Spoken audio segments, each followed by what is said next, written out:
बेटी की शादी का दिन था। विदाई से पहले माँ ने बेटी को एक पासबुक दी।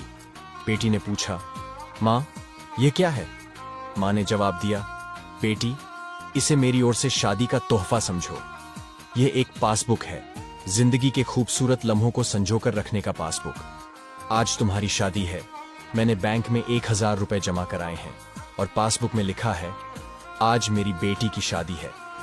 अब जब भी तुम्हारी जिंदगी में कोई खुशी का लम्हा आए तो बैंक में पैसे जमा कर इस पासबुक में लिखना कि किस खुशी के कारण पैसे जमा किए। बेटी को मां का यह उपहार बहुत प्यारा लगा। ससुराल जाकर उसने पति को पासबुक दिखाया और मां की बातें बताई। पति बहुत खुश हुआ और सोचा कि जिंदगी के मीठे लम्हों को संजोने का यह तरीका अजीब जरूर है, लेकिन प्यारा भी है। उस दिन के बाद से वे दोनों खुशी के नए मौकों का इंतजार करते ताकि बैंक में पैसे जमा कर सकें। हर छोटे बड़े खुशी के मौके पर उन्होंने बैंक में पैसे जमा किए और पासबुक में एंट्री की। आज हम दोनों पहली बार डिनर पर गए। इस खुशी में हमने बैंक में 200 रुपए जमा किए। आज मेरी जॉब लग गई। इस खुशी में मैंने बैंक में 300 रुपए जमा किए। आज मेरी पहली सैलरी मिली जिससे हमने शॉपिंग की और इस खुशी के मौके पर 500 रुपए जमा किए। आज मेरे पति का प्रमोशन हो गया। आज मेरा जन्मदिन हमने साथ में मनाया। आज हमने शादी की पहली सालगिरह मनाई। आज हमारे पहले बच्चे का जन्म हुआ। जैसे जैसे समय बीतता गया, पति पत्नी में दूरियां बढ़ने लगीं। छोटी छोटी बातों पर बहस और झगड़े होने लगे। कई दिनों तक दोनों में बोलचाल बंद रहती। स्थिति ऐसी हो गई कि दोनों अलग होने का सोचने लगे। आखिरकार तलाक का फैसला कर लिया। तलाक फाइल करने से पहले पत्नी अपनी मां के घर गई और अपना दुखड़ा सुनाते हुए बोली, मां, अब मैं उसके साथ नहीं रह सकती, तलाक ले रही हूं। मां ने कहा, ठीक है, अगर तुम्हें यही सही लगता है, लेकिन पासबुक याद है ना जो मैंने तुम्हें दी थी? तलाक लेने से पहले उस बैंक अकाउंट को बंद कर दो और सारे पैसे खर्च कर दो।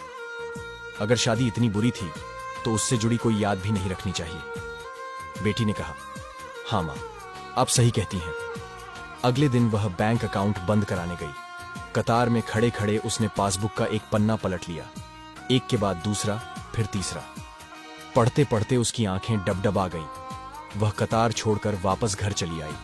घर आकर उसने पति से कहा, तलाक से पहले इस बैंक अकाउंट को बंद कर देना चाहिए। मैं यह नहीं कर पाई।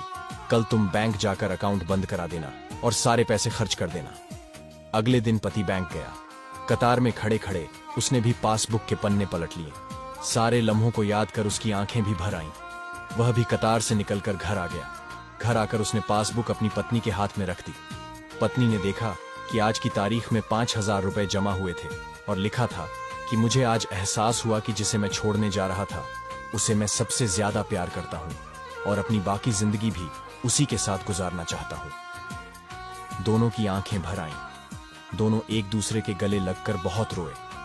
दोनों ने तय किया कि छोटी छोटी बातों पर कभी नहीं झगड़ेंगे। निष्कर्ष, यदि रिश्तों में दरारें आएं तो उन्हें भूलकर उन लम्हों को याद करें जो प्यार और खुशी से जिए हों।